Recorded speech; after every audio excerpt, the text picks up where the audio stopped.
Monsieur le Président de la République, après avoir été déclaré vainqueur de l'élection présidentielle de 2025 par le Conseil constitutionnel, vous venez de prêter serment et entamer donc un 8e mandat à la tête de notre État. Si le processus électoral est désormais clos du point de vue juridique, les cœurs de millions de Camerounais continuent de saigner. Depuis 3 semaines, notre pays vit des manifestations qui voient s'enchaîner des morts et des dégâts matériels aussi insupportables qu'injustifiables. Les Camerounais sont divisés entre la volonté d'exercer leur droit à manifester pacifiquement et celle de conduire librement leurs activités économiques. Les forces de défense et de sécurité sont divisées entre leur mission d'encadrement des populations et celle de répression en cas de désordre public. Les parents vivent entre la psychose de laisser leurs enfants se rendre à l'école et l'inquiétude du retard scolaire qu'ils accumulent en restant en sécurité à la maison. Les industries et les marchés opèrent au ralenti et laissent présager le risque d'une flambée des prix des produits de première nécessité. Monsieur le Président, vous n'ignorez rien du contexte de crise au milieu duquel vous invitez les Camerounais à continuer d'espérer en la grandeur de notre pays. 5 millions de concitoyens qui manifestent depuis des semaines ne sont pas tous des brigands, ni de simples jeunes manipulés par les politiques. Ils sont le cri d'une génération qui est née sous les grandes ambitions, qui a grandi sous les grandes réalisations et qui peine toujours à saisir les grandes opportunités d'un Cameroun que vous nous promettiez, rigoureux dans la gestion des biens publics et exemplaire dans la promotion des valeurs morales. Ces jeunes qui ont investi nos rues, ou ceux qui ont répondu favorablement au mot d'ordre des villes mortes, sont la voix de millions de Camerounais qui ne croient plus en un système électoral dont le fonctionnement présente encore en 2025 des insuffisances graves qui entravent l'expression d'un jeu démocratique équitable. Comment nous dire de ne pas crier notre douleur en redoutant ces 7 prochaines années qui nous rappellent le souvenir douloureux des 7 années que nous venons de traverser? Des quartiers entiers de nos capitales politiques et économiques qui vivent sans eau. Les coupures d'électricité qui nous empêchent de faire tourner nos petits business. La qualité désastreuse des routes qui paralyse l'écoulement des productions et arrache à la vie des centaines de nos proches chaque mois. Des milliers de diplômés sortis de nos universités chaque année qui peinent à trouver un emploi décent. Des fonctionnaires qui ont oublié que leur mission première était de nous servir et non de se servir. Des élites qui nous narguent, qui nous briment et nous intimident au quotidien. Comment ne pas lutter pour éviter de vivre 7 années de plus de ce calvaire? Le 6 novembre dernier, à la date du 43e anniversaire de ce fameux jour, qui était apparu pour beaucoup comme la naissance d'une nouvelle république, vous vous êtes exprimé devant le peuple camerounais du haut du palais portant votre nom. Vous avez reconnu la gravité de la situation autant que la profondeur des frustrations et l'ampleur des attentes.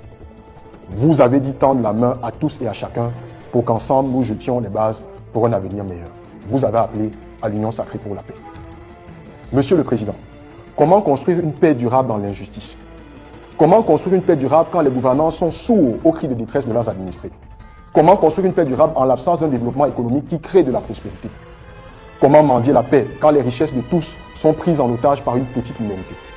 Oui, nous voulons la paix, mais la paix dans la justice, la paix dans l'équité, la paix dans la méritocratie et la paix dans la prospérité pour tous les Camerounais. La gravité de la situation impose en effet un profond moment de réflexion à tous les acteurs politiques. Et ce moment s'impose encore plus à celles et ceux qui sont responsables de la rupture du contrat social entre les Camerounais et leurs dirigeants. Oui, Monsieur le Président, un sursaut patriotique national est impératif. Votre appel à l'union sacrée ne peut s'inscrire que dans la justice, la vérité et la recherche du consensus que nous dicte la pensée africaine multimillénaire. C'est donc conscient de ces principes de vérité, de justice et de consensus. Après avoir consulté le directoire du mouvement patriotique pour la prospérité du peuple, le MP3, ma formation politique, après m'être concerté avec nos alliés politiques, que nous prenons la décision, au regard de la gravité de la situation et en réponse à votre main tendue, de formuler une proposition de sortie de crise durable qui pourrait à terme mener notre pays vers le chaos. Monsieur le Président, seul un plan de refondation avec des objectifs clairs de court et de moyen terme peut sauver notre pays. Nous adressons donc au service de la présidence de la République et à votre attention le plan de refondation détaillé du Cameroun. Ce plan nous apparaît comme la voie d'apaisement par la construction d'un État qui repose sur la justice sociale et la prospérité partagée. Il s'articule en 10 grandes étapes. Premièrement, la libération immédiate et l'amnistie de tous les prisonniers politiques et d'opinion, qu'il s'agisse des Camerounais arrêtés dans le cadre des contestations dans les régions du nord-ouest et du sud-ouest depuis 2016, qu'il s'agisse des marcheurs pacifiques de 2020 ou encore des manifestants de la crise post-électorale actuelle. Deuxièmement, l'ouverture d'un dialogue avec toutes les parties prenantes à l'union sacrée pour s'assurer d'un alignement des forces politiques et de la société civile sur les termes et objectifs de cette union à laquelle vous nous conviez.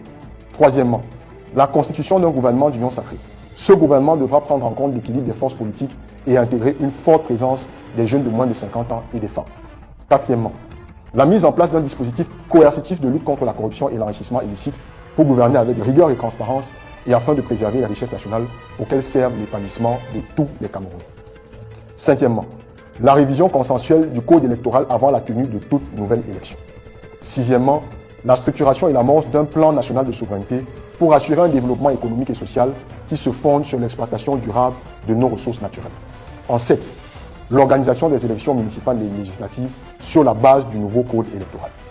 En 8, l'ouverture de la conférence nationale inclusive pour refonder notre modèle institutionnel à partir de larges consultations menées à toutes les strates de l'État. Neuvièmement, la tenue d'un référendum pour adopter la nouvelle constitution et donner aux citoyens camerounais le plein pouvoir de décider de l'architecture de notre pays. Et enfin, en 10, la mise en place des institutions prévues par la nouvelle constitution. L'exécution efficace de ce plan de refondation de notre pays, qui aura donc associé tous les Camerounais de bonne volonté, acteurs politiques et de la société civile, sortira le Cameroun de ses crises multiples d'ici 2028 et propulsera notre pays sur une rampe de progrès et de prospérité partagée.